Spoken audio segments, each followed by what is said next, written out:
No, no buzz. A Just Bees book club. Today we are going to be talking about Destroyer Deliver uh, by Zeb Gould. Um, a book that I didn't fall in love with, but that I did read, and I read it all the way through, and that's the criteria for being on this channel, where only bees are allowed. So it's just me, unless you're watching, in which case you're a bee, I guess. You better be a bee if you're watching. Um, I didn't like completely fall in love with this book, and I feel I have proved my credentials by saying that. I don't mean it in a like passive aggressive way or anything, right? I did my whole review about grievers. Um, this is this is a book that was written by Zeb Gould, who's I believe primarily a sort of folk musician, a very broad folk. I'm not gonna try to get into specificities around um, subgenres or microgenres or anything like that. Um, but it came to me because actually, I'm gonna just quickly share this. I got a little beautiful little uh, handwritten thing from Zeb, uh, who had contacted my work because I don't know Zeb Gold's pronouns, so I'm just gonna use they them for now. I apologize if that's rude in any way. They happened to call the place that I work at and were like, "Hey, I'm playing a show in your area, and I'm from New York. Would it be okay if I sent you a poster?" And I was like, "Sure." We put up posters sometimes. And what I didn't say was like, if it seems like it sucks, I'll just not put it up. Because sometimes working customer service, the path of least resistance is the way to go. Um, but yeah, a couple weeks later, I got a thing in the mail, which was a poster, and I was like, oh, okay, this is like a folk musician. I checked out a couple of tracks, not exactly my thing, but didn't seem shitty in any way. Put up a poster, and inside of it was that handwritten note and a copy of this book, which apparently was written sort of at the request of the label who's putting out Gould's album, also called Destroy or Deliver. It seems to be Aqualam. Uh, there's a whole thing here in the back, which I found very cute. Um, they have like an old school catalog in the back of the book of all of the books slash records that they have put out. Um, you can see here on this page. It's the very last page. You can't see it; it's totally out of focus. But the second one from the top there is "Destroy or Deliver" by Zeb Gould.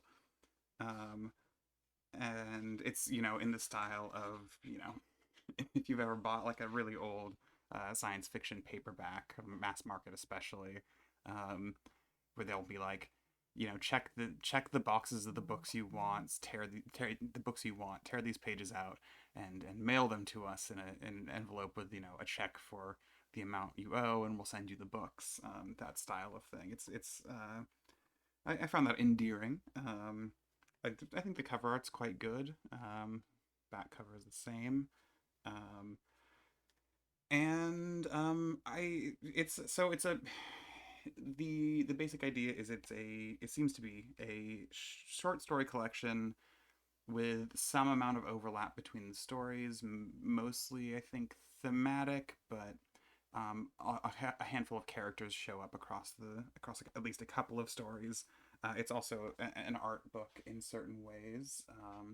There are photographs included, usually between the stories, and each story is prefaced by generally a photo, and then a photo on one page, and on the other page is the lyrics to the song that it's sort of about or inspired by, or I don't know exactly what Zeb Gould would say in terms of uh, how these stories relate to the album as such. But yeah, there's a clear structure of each song has its lyrics printed, and there's a story that usually shares the same title, let's say at the very least.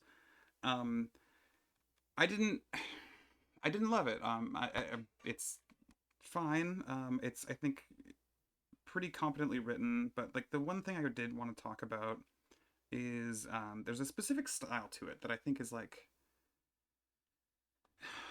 I don't want to make any like positive or negative judgment about it, but the thing I kept thinking about when I was while I was reading Destroy or Deliver was the way the prose feels incredibly cinematic. Um, in the sense of I would reach to David Lynch for this comparison, but that's more maybe speaking to me than to the actual reality of influence here or um, how it's written. And I think that that struck me very immediately early on. Yeah.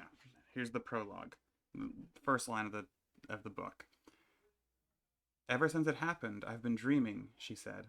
At first, it was just a vague feeling upon waking, an urge. Every time I woke, I felt something, but I could remember nothing, and as the days rolled away, my memory of the incident began to fade.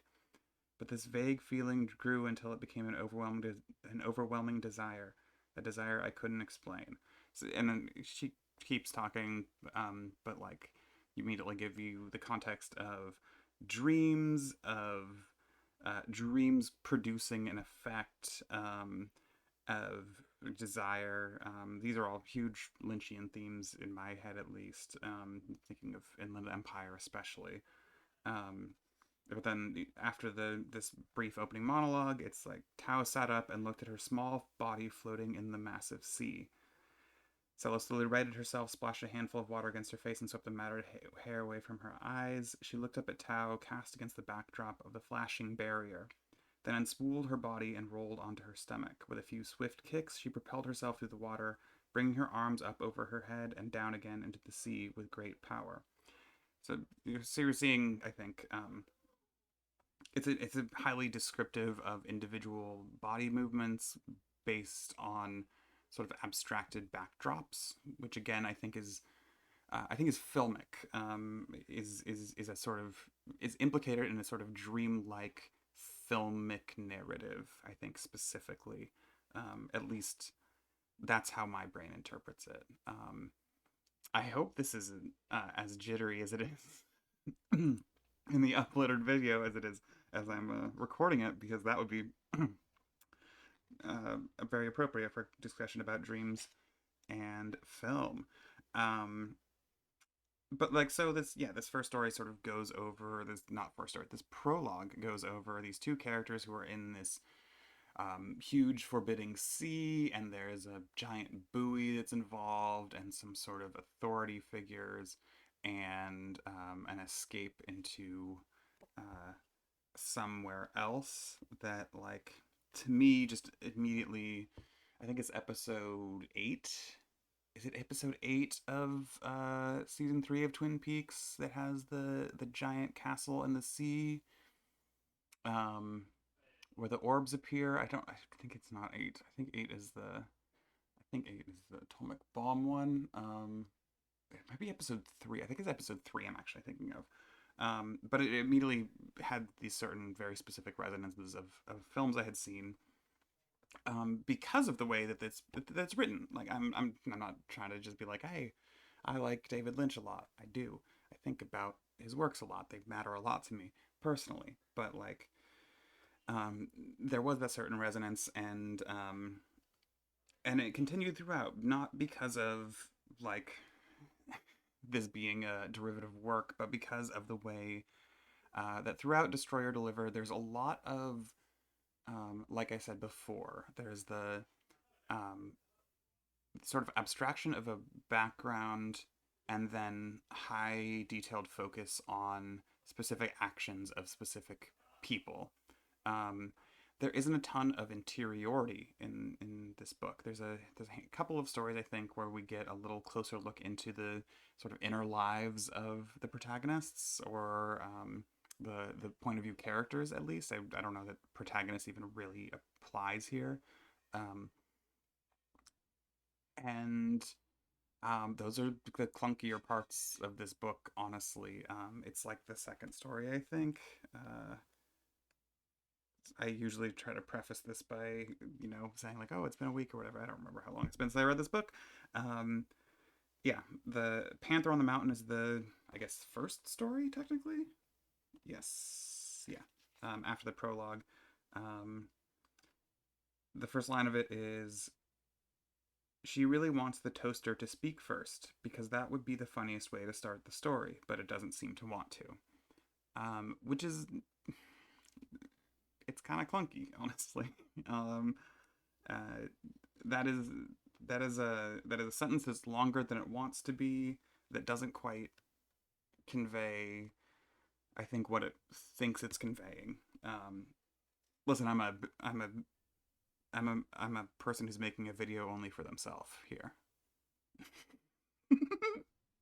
um, uh, and where this story does shine is in the like moments of eavesdropping, or the way that the camera pulls away from the interiority of this character to like focus on a black cat that's on the top of the fridge. It's again very filmic, which is interesting, and I bring this up a lot right now because it's important to how I read this book, but also because this is a book by a musician, and that does not necessarily collate in any way, or correlate either. Um, there are a lot of you know material sort of similarities between the sort of indie music and indie film worlds, but also there's like huge differences. Um, and I mean, they're like, most obviously they are deeply interrelated in the like post MTV and then death of MTV and then YouTube resurrection of the music video, right? Like the there is a now what 40-50 year, the Beatles 60-year ongoing collaboration between filmmakers and musicians, not at the level of like, oh wow, some people make videos for their music, but in a like literal industrial sense.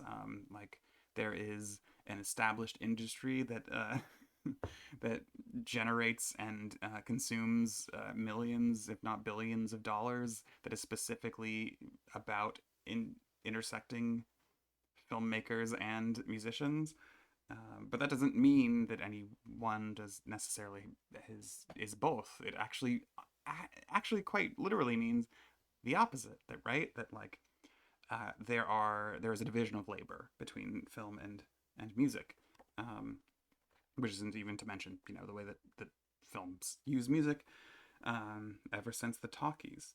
I'm getting off track because I think I've kind of made the large points I want to make about this book. I don't know. I think it might be worth listening to Zeb Gould's music, and if you're a person who is into it, you should probably get this book. I don't really know. Um, I'm no fucking expert. I'm just a bee talking to a camera to be able to talk to themselves. And as always, thanks for not watching.